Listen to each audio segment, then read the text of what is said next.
Hello, everyone. Welcome to another episode of New to Weeaboo. This is number 143 from March 5th, 2025. I am Nemesis, and I am joined by Alcatraz. Hello.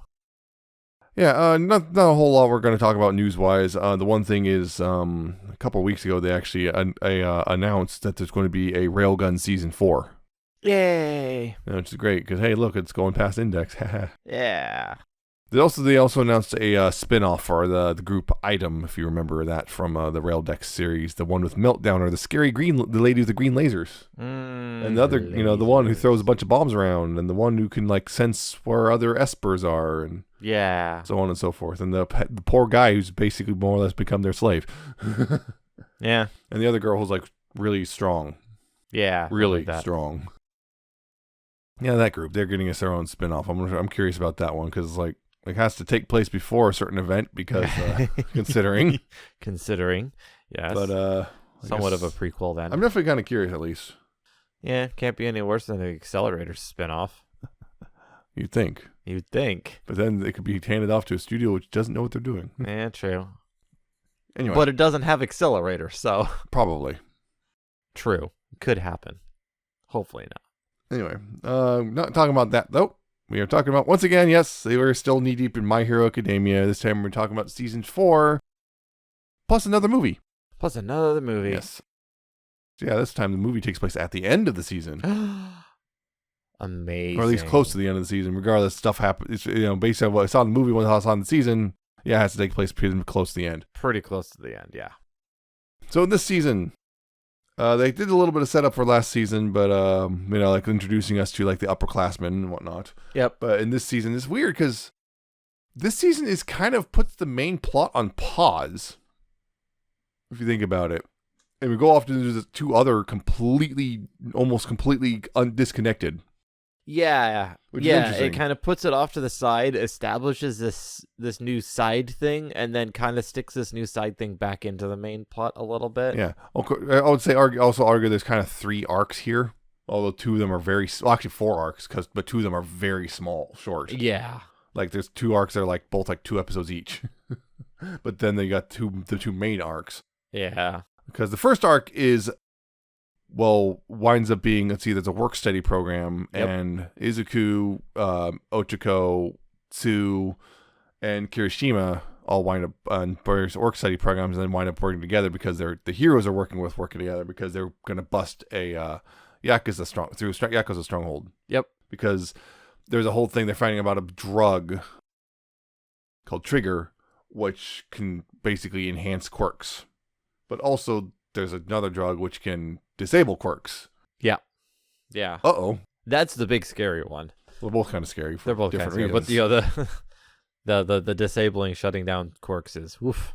Yeah. So they eventually find out, there's a lot going on there. I'll get into it. That's one thing, is they do that. They go basically fight a Yakuza, which we find out Yakuza are kind of as they put, a kind of almost extinct species. Yeah, the super villains kind of overshadow the Yakuza. Yeah. And this is a Yakuza who's trying to basically put the Yakuza back in control. Yep. And then you have a little weird micro arc with Shoto and Bakugo, Todoroki and Bakugo, who basically their remedial training, because remember they did not make they did not get their hero licensing, their provisional licenses, yeah. Because they both screwed up.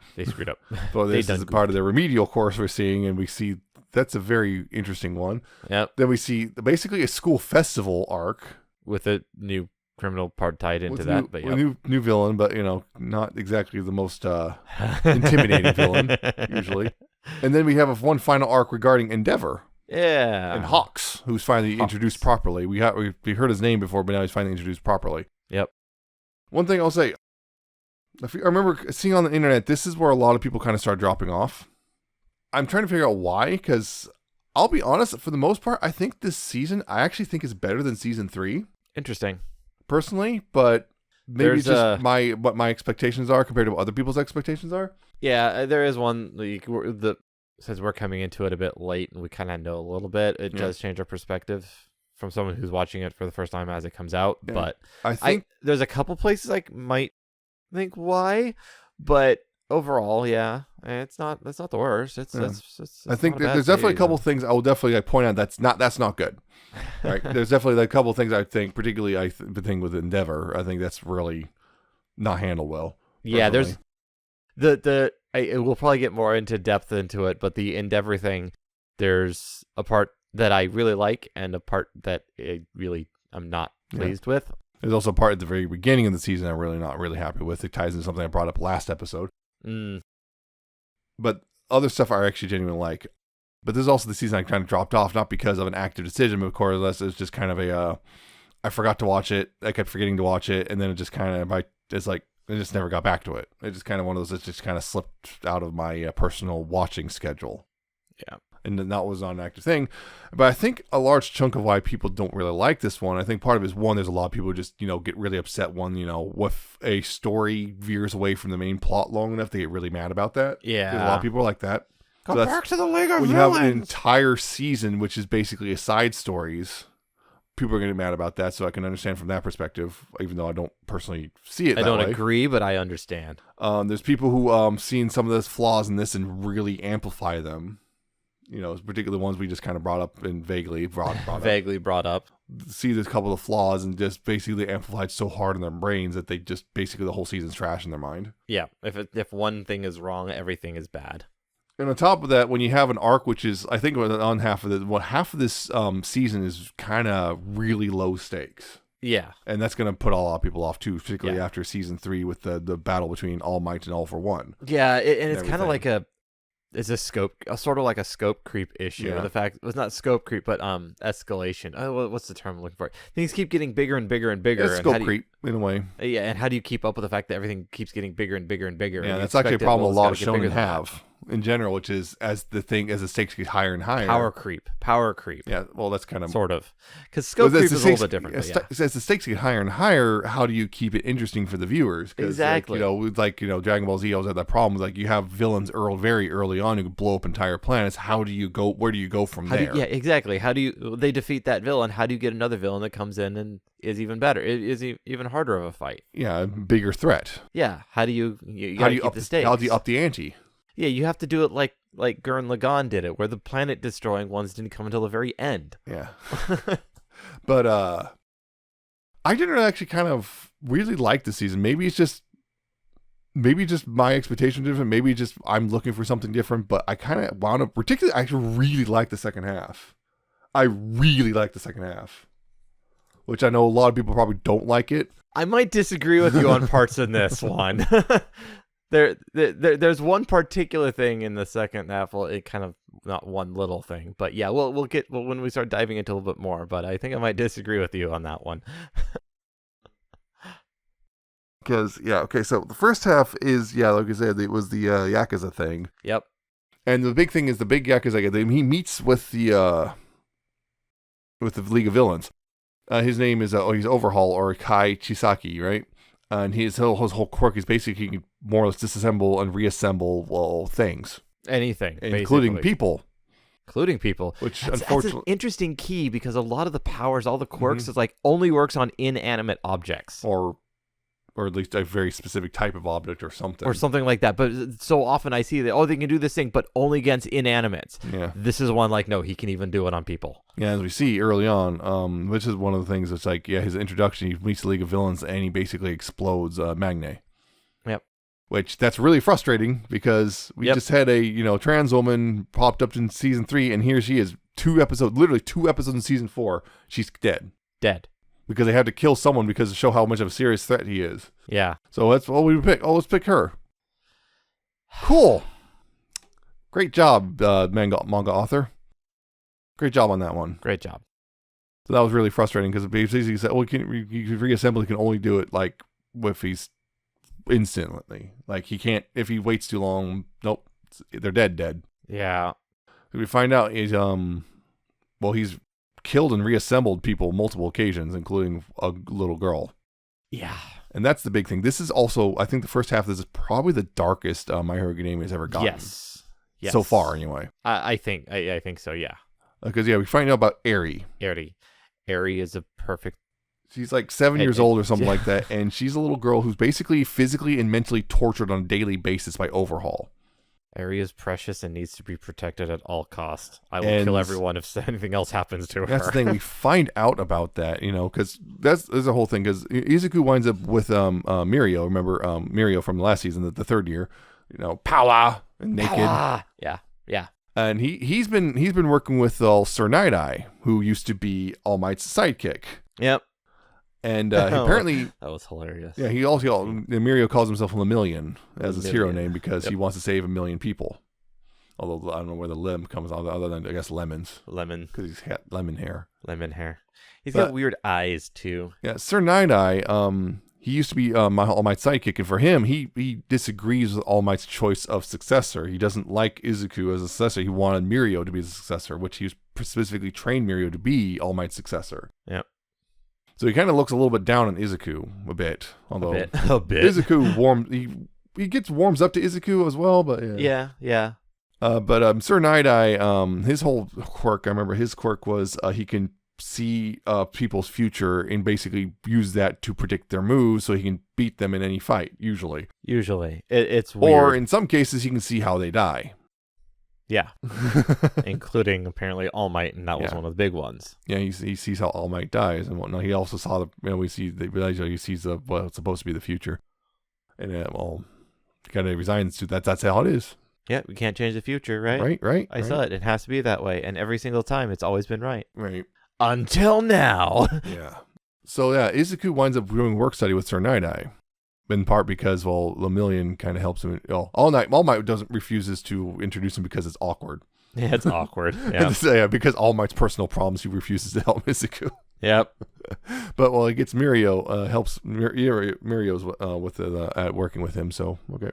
And they bond over mutual obsession over All Might. Yeah, because we saw Sir Night-Eye actually at the end of last season. He's the guy who was the guy in the suit who was chasing after Overhaul. We actually saw Overhaul last season too. Yep, briefly. And he was he's a serious guy in a suit, but turns out he's actually not so serious. He thinks humor is a good thing and people should have it. Although he's got a kind of odd sense of humor. He has an odd sense of humor, yes. There was a weird bit there where he was kind of doing a weird tickle torture thing. Yeah, on his, that was like, this is getting weirdly sexual. Yeah. This is getting into sexual harassment territory there, Night-Eye. Yeah. Why y'all gotta be so weird sometimes? Yeah. Izuku eventually endears himself to Night-Eye, although there was a bit of the roughness, because it's like... It's interesting, because Night-Eye gives him a test, because he has this little stamp to approve it, and he's like, you have to take this from me. You have to take it. And Izuku's trying to take it, and he can't, because Night-Eye predicting every move. Yeah. Because all he has to do is, he has to physically touch someone, he can predict every move for the next, 24 hours, something like that. Yeah. And Izuku's trying to get it, but then Night-Eye realizes something, which is Izuku intentionally avoided all the All Might merchandise in the office. Yeah, because he was told, I don't care what happens to this room, do whatever it takes in order to get this from me. So Izuku's bouncing and jumping off all the walls and ceilings, trying to just ricochet to get in. So destroying things and crushing books and stuff on the desk, and then he realized purposely missed all of the All Might posters. Even if it messed him up. Yep. But Night-Eye that's been anyway, because he was like, I didn't say I wouldn't. I already decided I was going to let you in. I just want to see if you had the drive. Basically, if you can, you get in. But if you can't, it doesn't mean you won't either. Yeah. So, after a bit, Lemillion and Izuku are on patrol, and that's when they see Eri, who's pleading for help, and then Overhaul comes in acting like a father or whatever, basically. She's just throwing a tantrum, don't worry about it. But, Izuku's mind, it's that thing. It's like, something's wrong. This is not right. Yep. But he's been told we can't arouse Overhaul's suspicion. Yep. Do not engage. So, he's caught between do the right thing or do what you're told.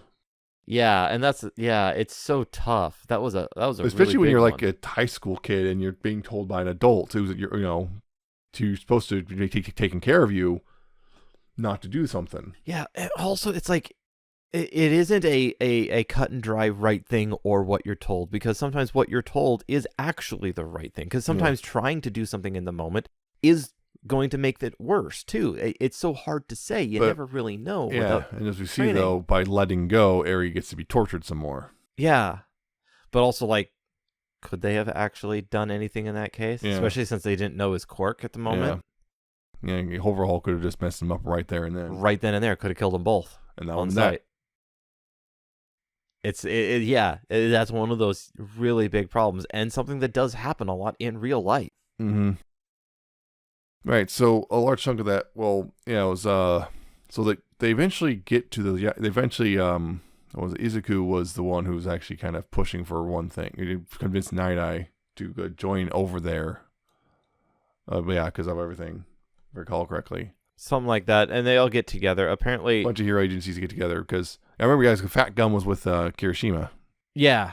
Fat Gum. And they run into another just random crook on the street. Yeah. Who gets into a fight for some weird thing, but pulls out a gun and shoots. Yep. And then hits one of the third years. Yeah. Because he's there with the third year. Yeah. The super shy third year. And nullifies his quirk temporarily. Yep. Yeah, Kirishima has to fight him for a bit, and he gets a bit of a good job from Fat Gum, because Yep. Because he was able to take him out with great effort, but was able to take the dude out because he had a amplified quirk with the other drug. Yeah, so several hero agencies working together, including the one Ochako and Tsu worked for, which was Dragon Lady. I'm trying to remember her name now. Oh yeah, she turned into a dragon. Rare. Yeah. Ryuko Tatsuma. Basically, she basically becomes a dragon. That's her quirk, right? Yep. She's super strong though. Yeah. She gets really big and strong. Yep. Yeah, they all come together to assault this Yakuza stronghold, which we find Overhaul's been controlling, although we find out he kind of forcibly took control over time, and because the Yakuza head was basically like, no, whoa, dude, that's messed up. No, we're not doing that. And he's like, I'm doing it anyway. How about I do anyway? Oh man, how they found the girl is kind of hilarious. They used Night Eye. Night Eye used a quirk and found one of the goons. Followed the goon and touched him, so he could I can see your future. I can see we're gonna go back to the little girl. But they had to buy the toy. Buy toy for little girls. Like buying toys for little girls and trying not to be awkward about it. This sounds kind of familiar. Yeah. Yeah, so they want to be one of the stronghold, and it's like, oh boy, it's a lot harder than I thought it would be. Yep, things went downhill for them very quickly. Multiple quirks getting in their way, the amplified quirks getting in their way, and including like a guy who basically just becomes the room they're in. Yeah, he can, but only inanimate objects again. Yeah. He can become part of and control inanimate objects. So he becomes a chunk of the underground tunnel. So after he injects himself with the stuff. Yeah, because he can only go it's usually only so big before that. Yep, so he uses the drug to make it bigger. And, messes them all up because on top of that, because the League of Villains are kind of in league with Overhaul because he kind of did a power play. The League of Villains are loaning out Twice and Himiko to them. Yep. Although they're not really happly with it. No. And of course, the real reason is because they'll keep tabs on him, see what's going on. Yep, possibly, also kind of backstab him. Possibly backstab him if you get the chance. Yep, which they did, sort of. Yeah. So that was the thing, was like, they're fighting to get to her, Eri and everything, and like, there are some really freaking good fight scenes. Mm-hmm, they kind of get splintered a bit into separate groups. Like Kirishima winds up fighting a guy who's he just wants to fight. He's not really particularly villainous. He's kind of dumb and just wants to fight. And he just wants to fight. Yeah, fight to the death. Yep. Prove he's stronger. And the reason he works for Overhaul is because Overhaul killed him like 6 times. Yep. And he's just basically trying to get stronger so he can defeat Overhaul. Yep.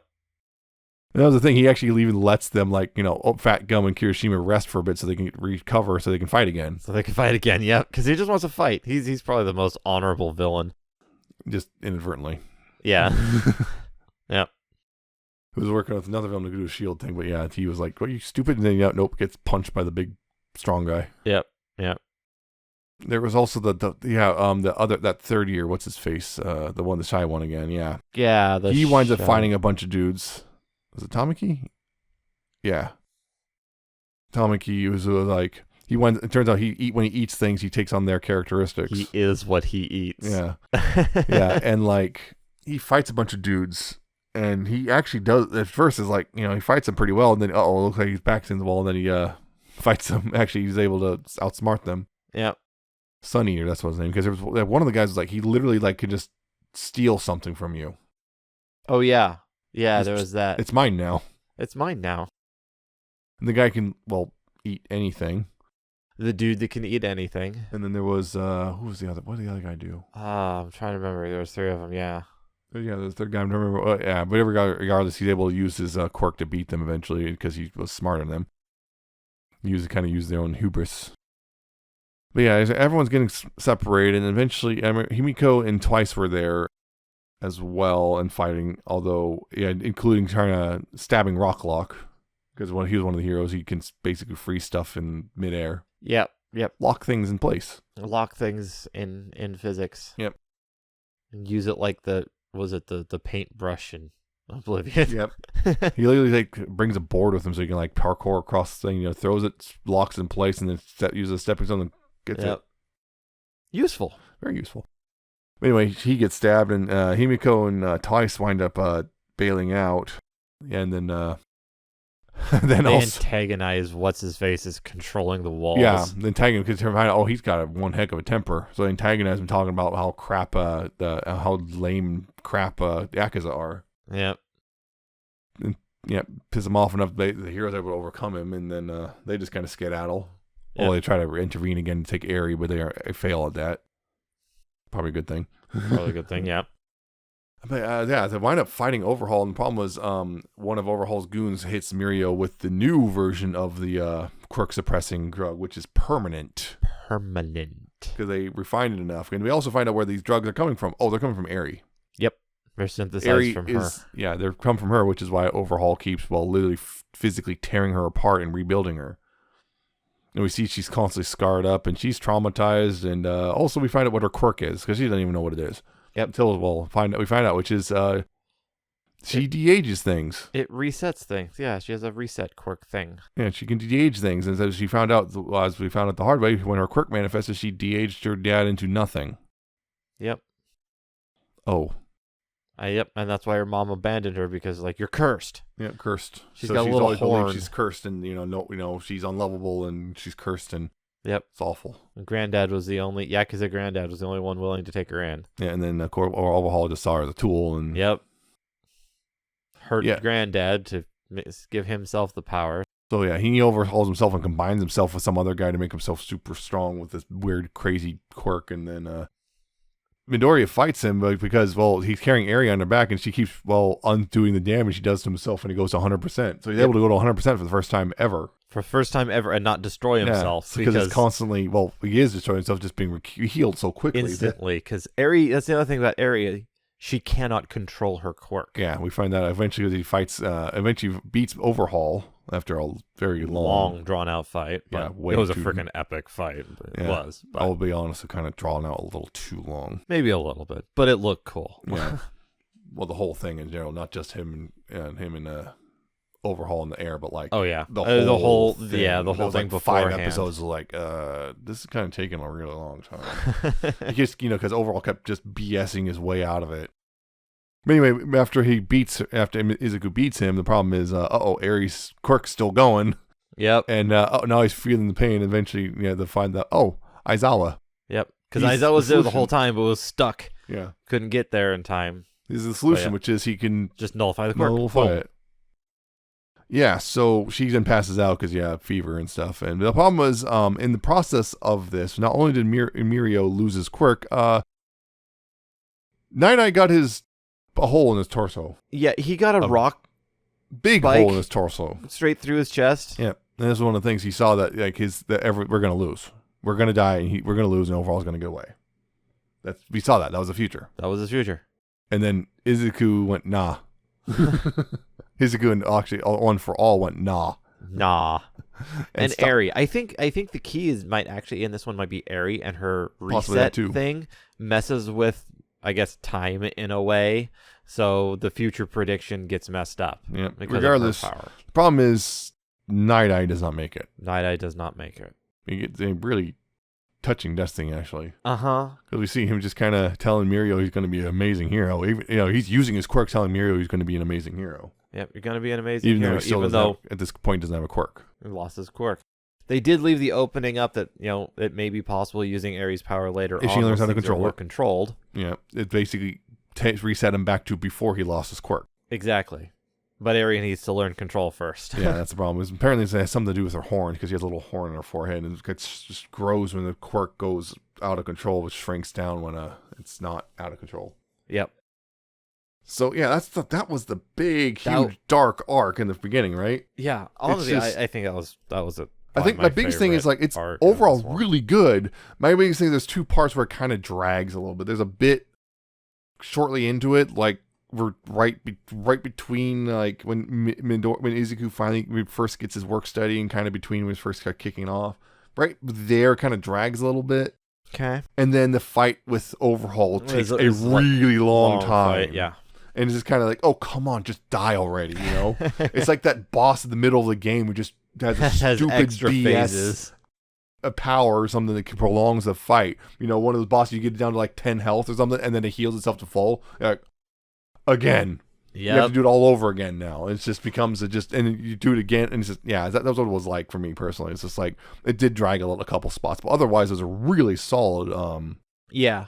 The work study arc was otherwise really solid. And Nick, I would say, Ochako and Sue actually got to do stuff. The problem is they're doing stuff completely off screen for the most part. Yeah, that was their annoying thing. They're doing things. Lady. They're basically fighting Yakuza up above the ground, but we don't see most of it. Yeah.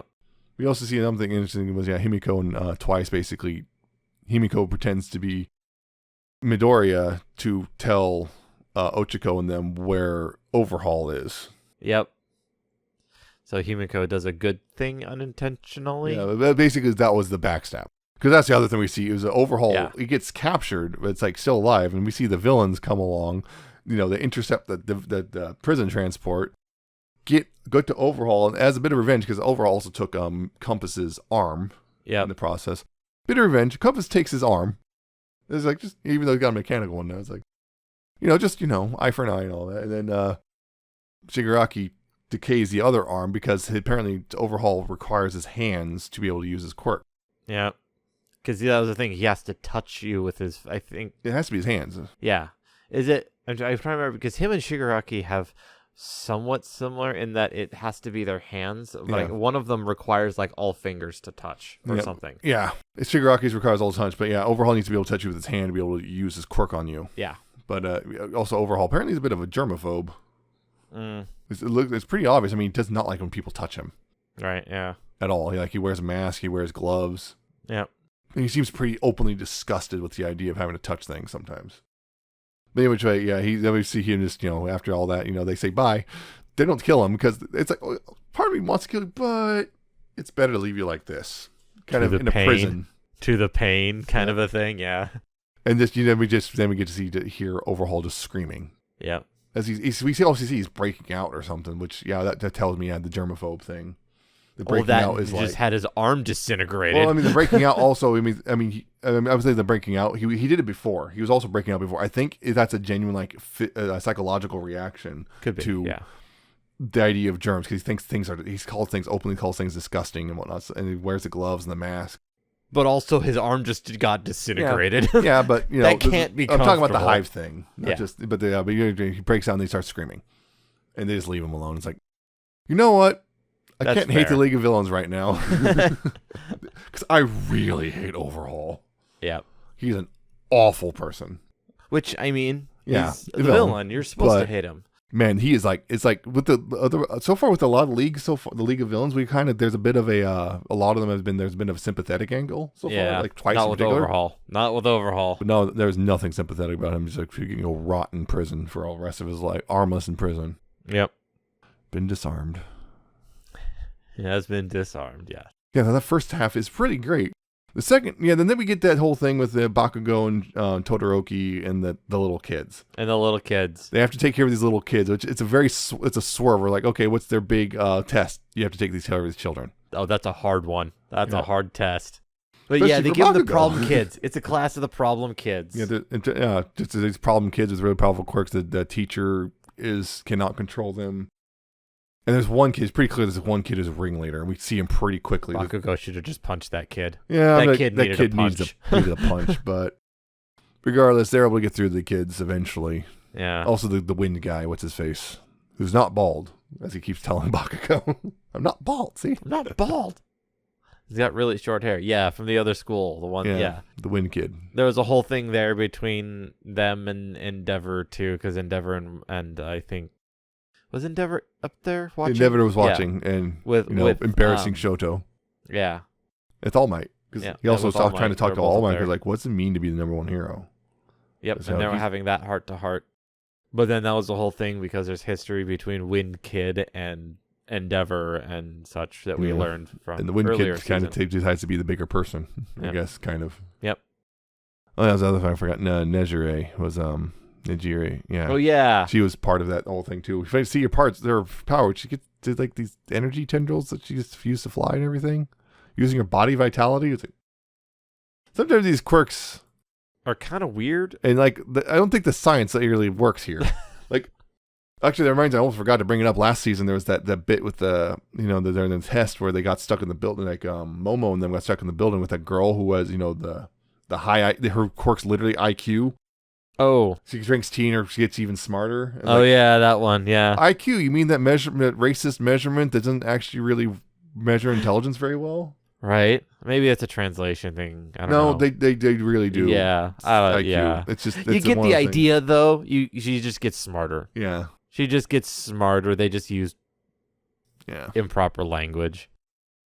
So yeah, it's just one of those things. Like some of these quirks don't seem to actually have any real basis in reality. Well, I mean, the other thing is like all these quirks. It's like, oh, you have some form of biological mutation that gives you man-made mechanical objects that have nothing to do with what? Yeah. Yeah, quirks are weird. Comic book science. How does that have anything to do with evolution? Yeah, that was that micro arc with the Bakugo and Shoto. So it's fun, but it's really short. Yeah, it's fun but short. I almost forgot about it. Yeah, and then there's the school festival thing, which in that 1A decides to put on a performance, I guess, because they kind of feel responsible for the fact that everyone else is a little on edge thanks to things that happen to 1A. It's like, it's not your fault, but whatever. It's not their fault. Japanese attitude about this sort of thing. It's my fault that bad things happen to me and affect other people. Right. Okay, sure. That's kind of also just a general human psychology thing. It's my fault that it's my fault. Yeah. Somehow, that even though I did nothing wrong, it's somehow my fault that you have to take care of me or something like that. Okay, sure. Anyway, so that was the thing. They want to do this thing, and Eri, they want to help out Eri, particularly Izuku and Mirio. They want to help out Eri, and so they want to invite her to the school festival to see the performance because it was supposed to be just a kind of unusual thing, which is this is just for the school. No one's outside invited, except for Eri. Except for Eri, because Eri deserves to smile. Eri deserves everything she wants. I've only known Eri for 24 hours, but anything were to happen to her, I'd kill everyone in this room and then myself. See if anything else, because the stuff already happened to her. Yeah. If anything else happens to her, yes. But so Izuku makes his personal mission to make sure Eri can smile, and it winds up being one of the dance people. Then and there's also this one criminal who keeps posting videos online. And he's not really doing anything other than being kind of a nuisance, if anything. He calls himself Gentle Criminal. And he has a little partner in crime, literally little. Who's this freaking lolly? Yeah. God. And he wants to make a name for himself, and he's always the whole thing, I'm going to sneak into 1A. Or UA, I should say. I should sneak into 1A, UA, and I'm going to do something. I'm just going to sneak in and make sure people knew I got in. It doesn't sound like he can actually do anything. He just wants to make sure people knew he got in. But the problem is they'll wreck everything because they made it clear that if anything happens, because a lot of people really don't want this festival to happen because, everyone's on edge, which is part of the reason why they want to have the festival happen, because everyone's on edge. But basically, the second there's any sort of danger, we're shutting it down. Everything gets shut down and evacuated. Which that's the problem is that if he tries to break in, we're going to have to shut everything down. Exactly. And Izuku doesn't want that, in part because he wants Eri to smile. Yeah, so that's kind of the big thing there, and there's also another big thing is Jiro it's her time to shine, actually. Yes. That's a big thing here. That's one of the reasons I really like this part. Is I complain about, a lot of the girls don't get a lot. This one we get a bit. Granted, unfortunately, she doesn't get as much as I feel like she should. Yeah. But we get a little bit more about backstory. We get to see the fact, we also get to hear her sing, which, wow, she's really good. And also speaks in English, which is really clear English. Very, very clear English. I was just like, I heard that. I was like, wait, that's English. Yeah, I was like, did they swap the audio with the dub or something? I don't think so. That's really good though. Yeah. But yeah, she plays bass and she wants to get everyone, they want to do a band performance with dancers and lights and everything, and then find out Bakugo can play the drums really well. And of course, Momo being a rich girl, of course she knows how to play piano. Of course she knows how to play piano. And Kaminari was playing the guitar. Yeah. So yeah, it's just they get a band and make a band and have. Yeah, it winds up being a performance, and that's a big thing. And the problem is Gentle Criminal and La Brava. That's La Brava. Yeah, they wind up trying to sabotage it just because they want to make a name for them. Or Gentle Criminal wants to make a name for himself. And Izuku learns how to do the whole air thing. He All Might does, which is he actually use the sheer force of his hits to actually air bursts. Yep. And now thanks to May, he also now has a gauntlet could help control that and direct it, which he's wearing because he was practice him. They has to run out of town because we need more rope because the rope he was using is fraying for the. So that's when he winds up Gentle Criminal fighting him, and then we kind of get a little bit more Gentle Criminal. It's actually that's actually kind of sad. I feel bad for the guy. I feel a little bad for the guy, but I still think he sucks. Honestly, okay. The festival side of it was great. But I was not a huge fan of the rest of the Gentle Criminal side of it. I wasn't. It's just, I don't know. He was just annoying. It was just annoying to me. Yeah. Also, the whole, you're the hardest criminal I've fought so far. Like, the hell are you talking about? It's just, I don't know. I don't know. I didn't like him. I don't know. Gentle Criminal, his whole backstory was he was, in a hero course at a school, but he didn't do a very good job, and he eventually was kicked out. And then he also had a bit of a guilty conscience because he tried to help out once as a quirk, and he made things worse. His backstory is fine. His backstory does make me feel a little sorry for him. I still think he sucks afterwards. This is weirdly aggressive. I'm just like, I'm sorry. I just think as far as the story arc goes, this one was. My thing was what that happened was here. I'm like, because the first half was so dark, this whole second half was really lighthearted. It was. So it really, we need a lighthearted villain in the sense that Gentle Criminal is a non-threat. Yeah, really. But the ending kind of played him up as a lot bigger than he should have been too. Bit. And it's just like I feel like that's like an Izuku just kind of make him feel better about himself. Maybe because again, we clearly see part of it was also he was powered up by La Brava because her quirk is. Because his quirk was he can basically make everything rubbery. Yeah, he can make things rubbery, including the air itself. Yep. But he can't make it stop once he starts. Yeah, it just slowly wears off. But her quirk is love, literally.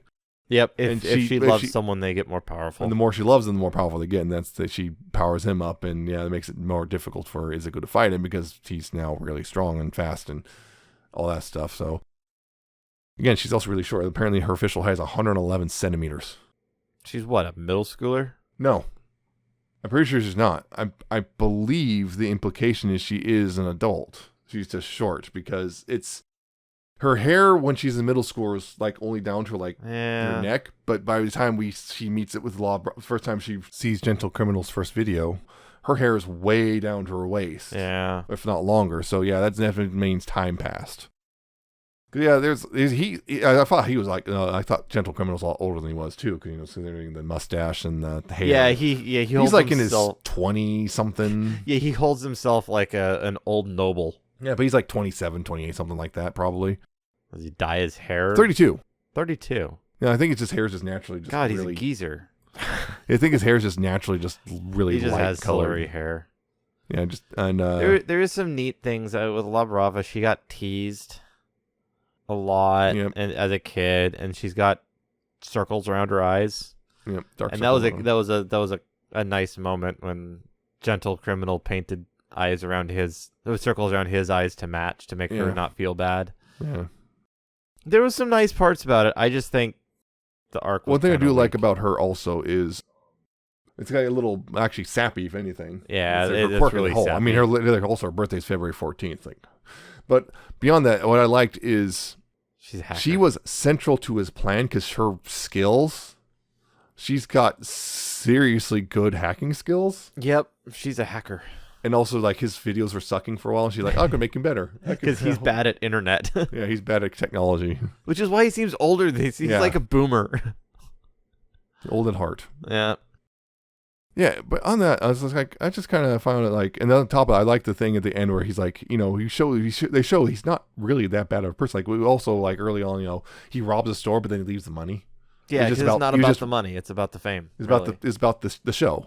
Yeah. And then later on, when we see, after Izuku beats him, he's like telling her to run, and he's like, he takes everything. He even says, I kidnapped her.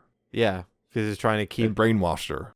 Yeah. Of course, the cops are like, no. He's trying everything to convince them, no, it's all me. I just let her go. She did nothing wrong. And the cops are like, no, we know better. But we see later on, when they're in police custody, they're kind of like, he's really not that big exactly. It's a whole. He's trying to take all the blame to save her, and they're going, we're not really trying to land anything hard on either one of you. Just like one of you. Come on. Even trying to get her like with her, they're like, wow, you are really good at this. It's like, stop trying to make her leave. We're trying to recruit you, not arrest you. You don't understand. But yeah, and also we got, I think the culmination, obviously the show itself. The show itself. They built on the show, and we got to see Aries smile for the first time. Which was beautiful. And the performance was, I love that. I want to see. I'm pretty sure there has to be a clean version of that song. Out there. It has to exist, right? Yeah. It was a great performance. It was like, yeah, that's a good way. It would have been a great way to end the season, except no, we got 2 more episodes. We got 2 more episodes. Namely about Endeavor. Endeavor. Because we got the whole thing. Oh, now we get this. We actually now are this show's not formalizing the actual hero rank. We know about heroes are ranked. Now they're formalizing some of how it works. And now Endeavor becomes officially the number 1 rather than just kind of the de facto number 1. Although Hawks is in second place. Although Hawks doesn't like being this high because he likes to kind of be able to do things without people knowing about him. Interesting. Hawks is interesting. Hawks is definitely an interesting character. I want to know more about him. He seems like he's got more of a deep personality to be revealed. Yeah. His quirk is cool. I love wings. I love those wings like that. His feathers can just do things. But yeah, he can control all of his individual feathers. So he usually keeps them as wings so he can fly, although he doesn't have to flap since he can. It's like telepathic control. Yeah. His wings, he can just, have his wings just push him because So but he can send his individual feathers out to grab people and do things, so he's really, really good at rescuing. You even see he's just stuff without even looking. He was just helping people without even looking. He's using his feathers. He's just walking down the street and stopping crimes with his feathers and things like that.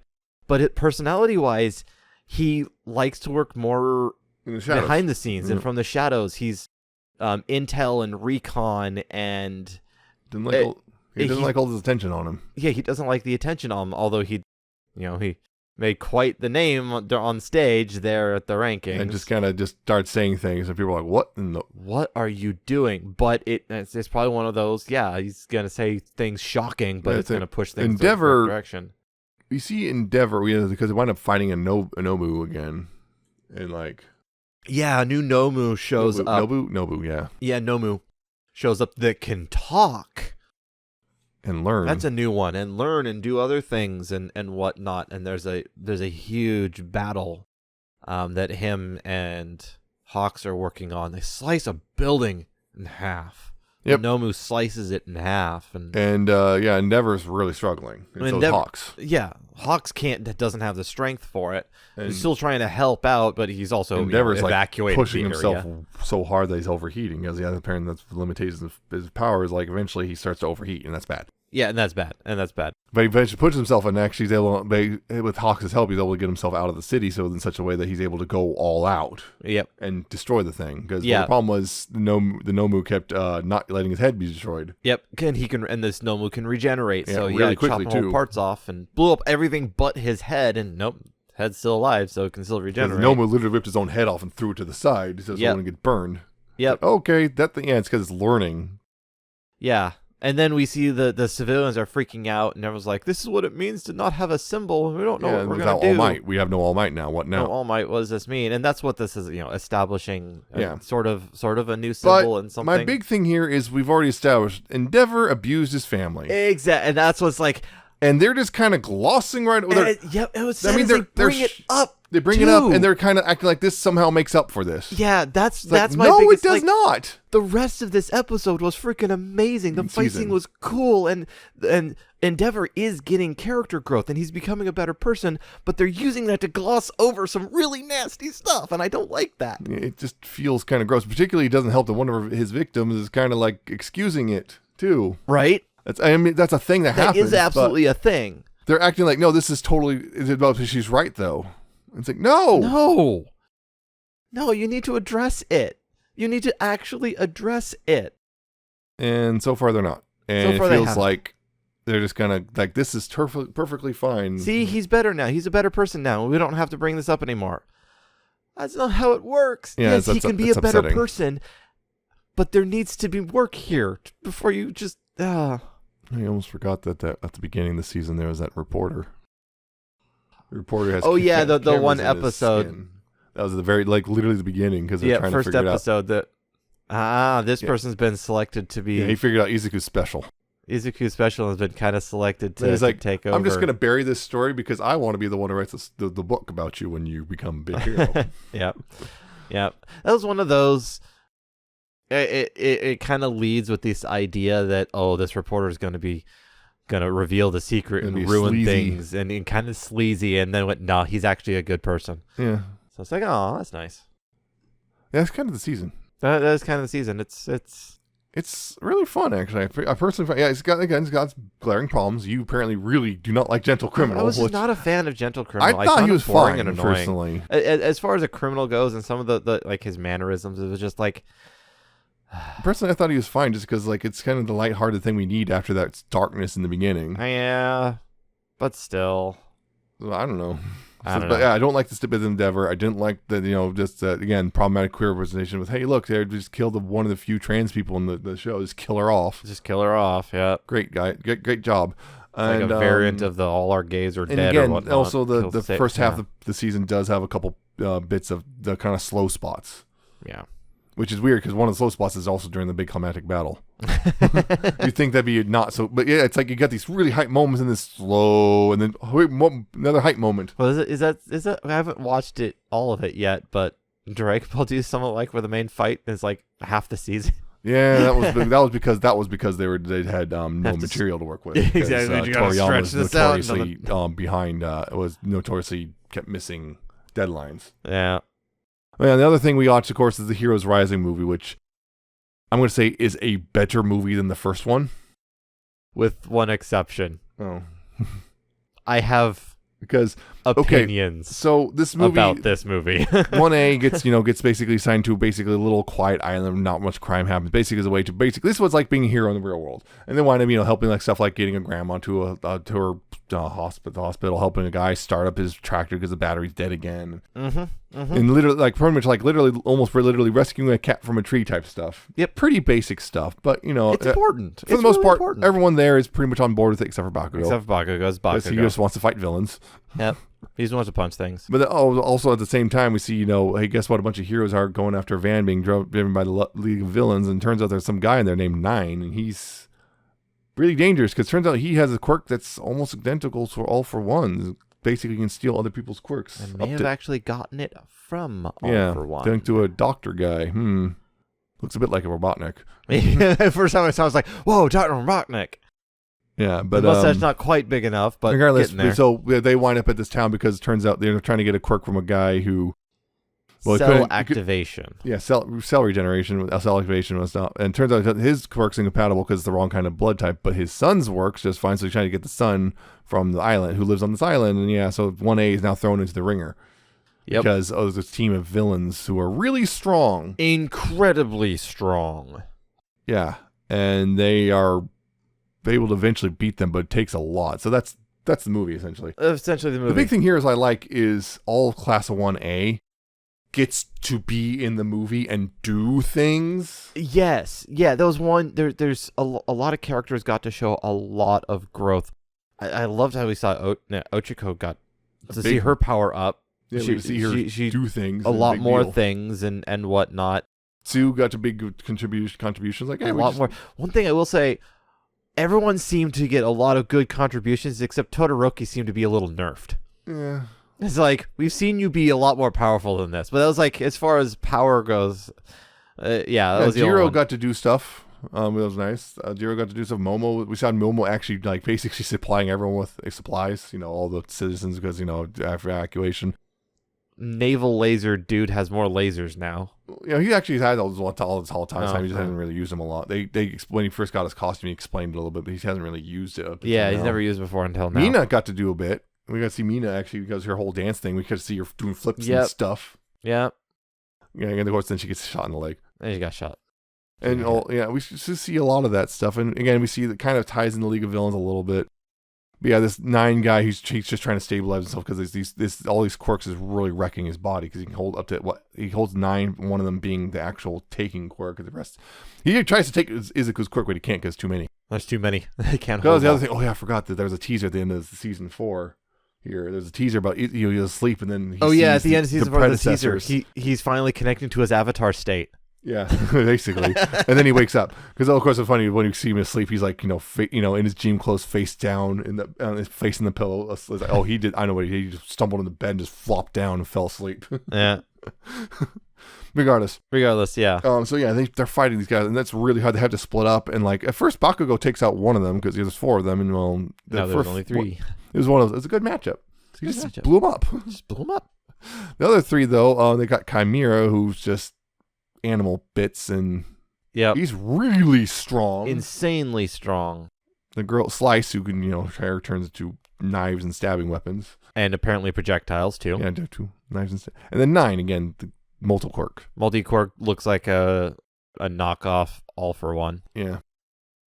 Well, all the fighting him, they're just trying to protect the townspeople and the kid, and they couldn't contact the heroes because communication was shut off. Yeah, almost immediately. The villains shut that down. Yeah, and then Bakugo and Midoriya are able to beat 9 by kind of a bit of a. I hated this. Like you said it. You said that. That's literally what I have written here. 99% of this movie was freaking amazing, and I loved it. And then the ending, it crashed for me hard because that seemed like such. So what happened was they're almost beaten, and like Izuku more or less gives Bakugo one for all. He transfers it over. And because of that, they're able to basically use double one for all to beat this guy. And then Bakugo just doesn't have it anymore because reasons. It's a miracle. Thank you. Oh my God. And then also he doesn't remember it either. And it's just that's clear. He just somehow just has no memory of having one for all. Yeah. Also, he looked like a complete dork when he was powered up and was one for all. It was like everything here. This is just an excuse for the FX artists, which fair enough. No, I know what freaking really amazing. Is. Also, they looked like Super Saiyans. The movies. Remember, these movies were not part of the original manga run, so they can't. I know, and they have whatever they do, they have to undo basically, so it can't affect the original main story. Midoriya has to get one for all back and everything. But of course, Bakugo can't remember either because he can't reference it ever. Exactly. Again. But it's just like. But the other thing was, I know the real reason. That's cynically, I know this sounds cynical, but I know the real reason, which is Bakugo's really popular. So, of course, a bunch of fangirls are going to see Bakugo with a one for all. Yeah, so let's just give that to them. It's such an ass pull. Oh, my God. I saw him. Oh, no. And then having it come back was just like, are you kidding? There's well, that's the thing. Because remember, transfer requires remember, eat this. You never did that. And the only thing I can think, so there's a couple of issues I have. That one I can excuse.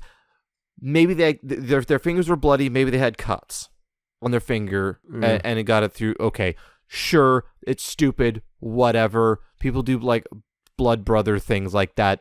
Whatever. We'll excuse that. How the heck did Midoriya get back up? Okay, Bakugo suddenly has a bunch more power because they're both wasted at this point. When the transfer happens, they've been beaten. They're wasted. I can understand Bakugo all of a sudden getting back up because now he suddenly has a new superpower. Midoriya's had this power the whole time. Nothing changed. How did he get back up? Willpower. Burning spirit. Oh my god. It's just... That's how it is. I know it is. I know it. And it doesn't change the fact that it's just stupid. 99% of this movie was amazing. That ending is just... I wasn't happy with the ending. Yeah. I also think about the movie, the brother and sister, I don't know. And of course, sister can have that. They can do projections, and apparently the brother has the cell activation, which is an insta heal them a couple times. Yeah, it wasn't super instant, but it was pretty quick. And then also saying, "Hey, goodbye," hey, you can be a hero too. And that was so nice. I love that reference. And also, then at the end, Nine's still alive, trying to crawl away, and then, oh hey, Shigaraki. He's like, yeah, okay, you did your job. Bye. Disintegrate. Yep. Like cut off that loose end. Yep. Also, one thing I actually want to bring up, which was really weird to me, which was when they're doing that, the chase down the highway, the heroes chasing the armored truck and everything. Right. They're in Japan. Why do they have a Mustang and a Camaro? Apparently, they're popular. I know, but funny is they have to usually be vehicles like that usually have to be imported. Yeah. They had right-hand drive. They did a conversion. But it's just funny to me. They not only did that, several of the heroes are big fans of American muscle cars, but got them imported and it's converted to right-hand drive and everything. The other one makes sense. It was the Toyota 86 FT86 or whatever it is. FE86, yeah, something like that. The Subaru BRZ. Oh yeah, that one. Yeah. Is that? So, that makes sense. BRZ 86, yeah, I think it was FT86, but I don't remember. Something like I think it was like FT86. Yeah, but it's just funny to me. Just for you, it's funny the Mustang and the Camaro. That's a Mustang and a Camaro. And on top of that, here's the other funny thing. Which, this is the other thing that blows a hole in the whole all three of those cars, which is this is supposed to be in the future, way in the future. People like old antiques. Several hundred cars. It's funny. It's just funny because the whole thing is it's several hundred years in the future, supposedly. And yet society is exactly the same because I remember at the beginning of the show, they explained, lost technology is stagnated because of quirks. Yeah. And so I was like, wait, are you saying they're still making that Mustang 200 years? It just might be an antique that they I know, really it's like. just funny. Just got an old right-hand drive antique Mustang. You know how many old 50s Chevys I've been seeing lately in the past couple of weeks? At this point, that's 50, that's 60, 70 years old. These are 200 years old. Right, but the point is people like keeping old cars. Of course, it's like that thing in the Halo show where they had that old Tahoe show up. At that point, it was 500 years old. Yeah, that was hilarious. Someone is trying to keep that thing in condition. Oh, man. That was not a mistake. A lot of people thought it was a mistake. No, that was part of the plot. Oh, my God. Because the whole thing was a backwater plan. They can't afford anything. So that was 500-year-old truck being their work truck. 500-year-old. They should have had a Toyota Hilux or something. Beyond that, I want to talk about a couple of the voice actors. Let's talk about the girls of 1A, considering we haven't talked about them. And they kind of had a major... They got a lot more here in the movie, in the second half. We already talked about Ochiko a little bit because, she's one of the main characters. Sakura. Tsuyu, I think I can't remember if we talked about her. Yeah, but Tsuyu, Froppy, Aoi Yuki. Let's see. 300 years slime. Oh, Killing Slime's the main character there. The Madoka, slime. and she's Madoka. Yep. She's in Bleach. She's in quite a few things here. I'm seeing, lots of things. ReZero. Some of them. Oh, she's in the Yuki spin. Yuki, Yuki spinoff. Yeah, there's that the words. Thing. Yuki spinoff. She's in that as one of the characters. Remember? She's in Seven Deadly Sins or whatever. She's one of the Precures, of course. Yep. Oh, Gridman. Yep. Gridman Universe. Oh, she's also another... I know who that is from My Hero Academia. Cyberpunk Edge Runners. Nier Automata. Of course. Yeah, quite prolific actor. Yeah. Oh, another Fate character, of course. Oh, right, from Villainous, the Villainous anime. My Next Life, All Roots Lead to Doom. Oh, right, that one. Yeah, she was the... She's this one creepy girl in the second season. Oh, she was also in Witch from Mercury. Oh, right. Witch from Mercury. She was one of the witches who fought Suletta in Witch from Mercury. Remember? The pair. Yeah, she was the dark-haired one. Yeah, so that's a lot of them. Mina Shido, Eri Kitamura. Oh, she's Sayaka. Oh. She's Sayaka. Yeah. Blue Madoka. Blue Madoka. Oh, she's Nemo in Pocket Monsters. That's the one who she blew up a bit in a lot of art because she's the one who likes to fight you a lot, and people start interpreting it as she's yandere for you. Oh, she's Mitty in Made in Abyss. You know, the one that got all. They had to do. Yeah, they had to do the thing. Yeah, they had to do the thing. Oh no. Oh no. Why does she keep playing tragic character? Oh, she's in Girls on Panzer, of course. She's Girls on Panzer. Oh, she's the cat in New Game. Oh, apparently she's in Senko-san, which I still need to watch. Oh, she's what's it? The boss in New Game. You know, the one who's the older lesbian who keeps hitting on all the girls. She's her. Nice. Ao Oni. Oh wow, Ao Oni the animation. Oh, Black Rock Shooter. Oh, Chariot. Right, was that the? I'm trying to remember who Chariot was in Black Rock Shooter. Momo. Where's Momo? Marina Inoue. Oh, she's in Yudu Camp. Of course.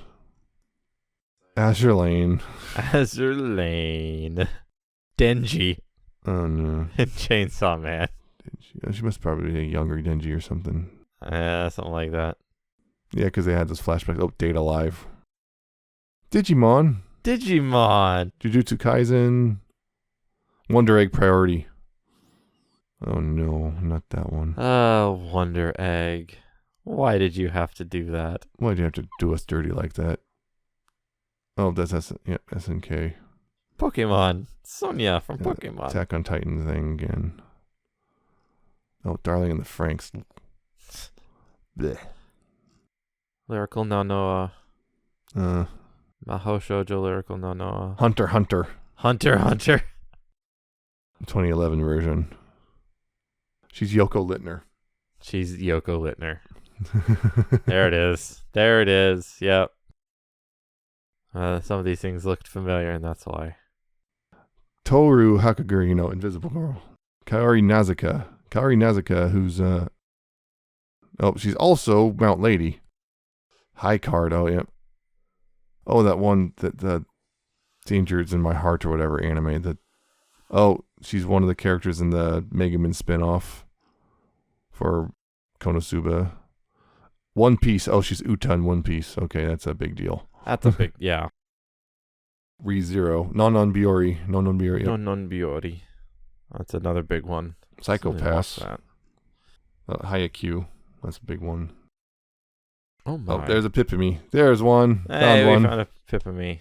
I always have found a Pipimi. Oh, she's also a New Game. She's Christina. The one who has to wrangle the horny lesbian old lady. Old, I say. Yep. There's Fate, of course. There's a Precure. Oh, To Love You. Oh, the Kami got Kill. Strike Witches. Base Dandy. Oh, Camphor. Oh, God, Camphor. Why did I watch that? Oh, I remember why. And why I'm disappointing me because of what it's about. Thought it was about one thing and it wasn't. Well, kind of. Or it was, Guy but gets not turned the way into a you girl, wanted. but it kind of really is. This guy gets turned into a girl, but it's also super misogynistic. Oh. I hate it when they do that. Yeah. Anyway, she's also invited on the Idolmaster at some point. I think all but yeah. So Jiro. Kei Shindo. Shindo. She also plays Sister. Shoto's sister. Yeah. Yeah, one of his sisters. There's yeah. Shaman King. There's that's a Pokemon. Nurse Joy. That wow. Pokemon. There's also Nurse Joy. Yep, I see that. Nurse Joy. Oh, there's Shinkansen. Shinkan Lion. More, man, she's doing a lot of Pokemon stuff. Overlord. Yep. No, there's Fate. Fate Apocrypha. I always see Fate at some point with these. Always see some Fate. You always see Fate or Precure or ReZero. ReZero. Yeah. Always one of those three. And at least it's someone. There's gonna be a Pop Team Epic in there somewhere too. Yeah. Oh, apparently also does Shoto Todoroki, probably like a younger version. Yeah, makes sense. Back in season 2. Masario to Vampire. Oh, wow, that one. Oh, she was in Fate Bleach Grand at one Order. point. Beyblade? Beyblade. Let her rip. Yeah, not as extensive as the others. Great singing voice, though. Great singing voice. Yeah, so that's the girls of 1A. As far as I remember, yeah. Should be all of them. Yeah. Yeah, that's all the girls of 1A because we already talked about Ochiko way back when. So, yeah. Yeah, overall, season 4, I personally mostly liked it. Again, there's definitely spots that I was not super thrilled with. Yeah. For me, they're mostly minor. You really hated Gentle Criminal. I don't want to say really hate, but yeah, it was definitely a low point in the series for me. I was not a fan of Gentle Criminal. I still think overall it was a pretty good season. But again, the thing is that I think a lot of it just comes down to a lot of people don't like it because it's such a side story. Yeah, sometimes that's what you got to do. Yeah, you got to do the side quest in order to really enjoy the main one. Yeah, I think it was really good though overall. It's just those issues here and there, but and the movie was again mostly pretty good, with one real exception. One glaring problem. God, you could definitely see they had a higher effects budget though. We want to talk about the OVAs.